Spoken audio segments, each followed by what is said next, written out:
చేయగానే కదా నీకు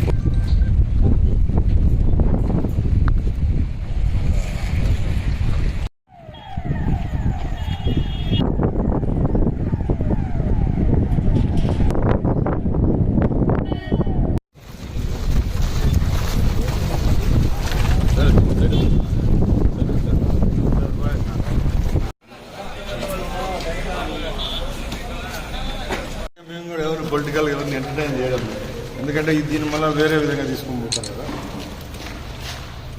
అంటే ఈ పేపర్స్ అన్ని ఇచ్చారు సార్ అఫీషియల్గా, వాళ్ళు ఏమో ప్రొవైడ్ లీజ్ వరకు మాత్రమే పర్మిషన్ ఇస్తున్నారు, కన్స్ట్రక్షన్కి ఎటువంటి పర్మిషన్ లేదు. 3 సంవత్సరాల కాలంలో లీజ్ అంటే బీఓటీ కింద సార్ బీఓటీ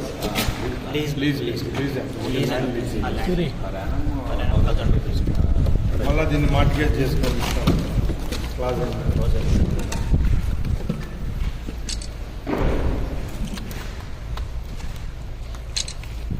మీరు వచ్చి కాంట్రాక్ట్ ఆయన రికవరీ చేసుకున్నారంట, సెంట్రింగ్ మెటీరియల్ అంతా ఉన్నాయి చాలా వరకు తీసుకెళ్తాం. ముందు మనం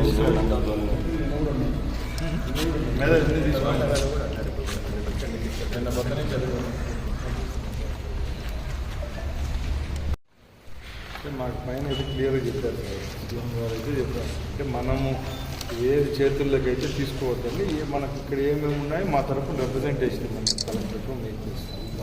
మీరు కూడా అయితే అన్ఆథరైజ్డ్ కట్టినారు కాబట్టి వాళ్ళకి లీగల్గా ఏమేమి నోటీసులు ఇవ్వాలో అన్నీ మీరు ఇవ్వండి. మేము కూడా మా పార్టీ లాయర్ గవర్నమెంట్ తరఫున తీసుకొని మీకు రిక్విజేషన్ ఇవ్వండి. అంటే వాళ్ళు ఏదైనా ఆన్సరబుల్గానే ఉండాలి కదా, ఊరికే వెళ్ళిపోతే ఇప్పుడు ఎవరిది ఇన్ని కోట్లు పెట్టి అనామక స్థలం అక్కడ వదిలేసుకున్నారు, కేవలం పేపర్లలోనే చూస్తారు టీవీలో. మీకు కూడా లాస్ట్కి ఓకే ఊర్లో అంటే వదిలేండి ఇన్ని ఉన్నాయి కదా, దాని గురించి వాళ్ళు ఎంతసేపు ఎదుటోళ్ళ మీద మాట్లాడుతుంది కానీ కౌంటర్ దీనిలో పరిస్థితి ఏందో అసలు చెప్పడం లేదు. ఎందుకు కట్టారు, ఏం కాంట్రాక్టర్ ఏంటి, దీంతో ఓకే సైట్ అయితే లీజుకి తీసుకున్నారు ఓకే. దాని విషయం ఏంటంటే కొన్ని ఊర్లలో అయితే మరీ ఘోరంగా ఓన్లీ ప్రకాశంలో ఒకటే లీగల్గా ఉన్నట్టు, మిగతా లేవు.